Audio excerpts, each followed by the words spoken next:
Cell का concept section 50 भी। Slump sale मतलब अगर आप अपनी पूरी यूनिट अंडरटेकिंग डिवीजन का सेल कर देते हो उसे बोलते हैं स्लम सेल। कैपिटल गेन निकालते हो तब उनको सेल कंसिडरेशन क्या लेना है, जिस यूनिट का ट्रांसफर किया उसकी एफएमवी, और कॉस्ट ऑफ एक्विजिशन क्या लेनी है, जिस यूनिट का ट्रांसफर किया उसकी नेटवर्क।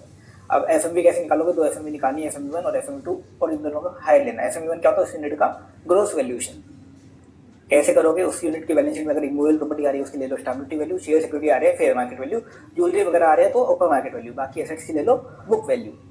फिर उसमें से वैल्यू लेस कर दो 6 चीजों को छोड़ के, capital, reserve surplus, dividend, provision for tax, provision for uncertain liability और कंटिजेंट लायबिलिटी, ये लेस नहीं करनी, बाकी सारी लायबिलिटी आप लेस कर देना।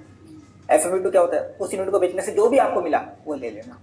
फिर उसके बाद कॉस्ट ऑफ एक्विजिशन कैसे निकालोगे, इसमें भी वही एसेट्स माइनस लायबिलिटी करना है। अब एसेट्स की वैल्यू क्या लोगे आप, डेप्रिसिएबल एसेट की डब्ल्यूडीवी पर income tax act section 35 AD asset की निल, गुडविल अगर सेल्फ जनरेटेड है तो निल, अदर एसेट्स की लेनी है बुक वैल्यू। अगर आपने किसी एसेट का रिवोल्यूशन कर रखा है, चाहे वो अपवार्ड कर रखा हो चाहे डाउनवर्ड कर रखा हो, उसको आपको हटाना है।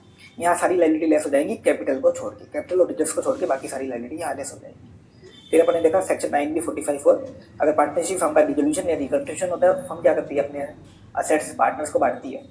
तो सबसे पहले 9B क्या बोलता है, दोनों टाइम पे लगता है, डिसोल्यूशन के टाइम पे भी और रिकंस्ट्रक्शन के टाइम पे भी। कैपिटल एसेट बांटती है फर्म के एंड से कैपिटल गेन आ जाएगा, उस कैपिटल एसेट की एफएमवी बन जाएगी sale consideration. Stock and trade बांटती है तो फर्म के एंड से पीजीबी भी इनकम आ जाएगी, FMV minus purchase price. Money बांटती है तो मनी पे सेक्शन 9 भी नहीं लगेगा। फिर 45(4) जो खाली रिकंस्ट्रक्शन के टाइम पे लगता है, मतलब रिकंस्ट्रक्शन के टाइम पे पहले 9 भी लगाएंगे फिर 45(4) लगाएंगे।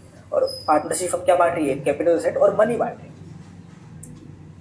तो कैपिटल गेन कैसे निकालेंगे, ए प्लस बी माइनस सी, ए प्लस बी माइनस सी कर देंगे।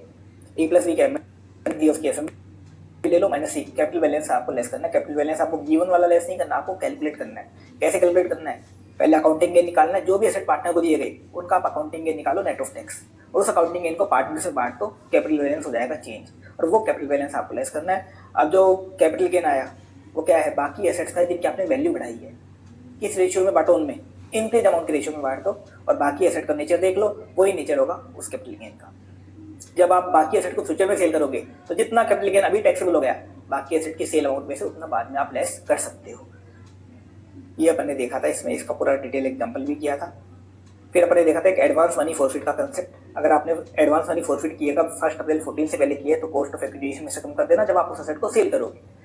लेकिन आपने फॉरफिट 1 अप्रैल 14 ने उसके बाद करिए तो ये अदर सोर्स की इनकम बन जाएगी, जिस ईयर में फॉरफिट करोगे उस ईयर में वो अदर सोर्स की इनकम बन जाएगी। लेकिन मान लो 1 अप्रैल 14 से पहले का केस है और फॉरफिट किसने करी थी, प्रीवियस ओनर ने फॉरफिट करी थी, तो करंट ओनर के लिए क्या करोगे, कॉस्ट में से लेस करोगे क्या, तब लेस नहीं करनी, वो इग्नोर हो जाएगी, फिर आपको उसको इग्नोर करना है।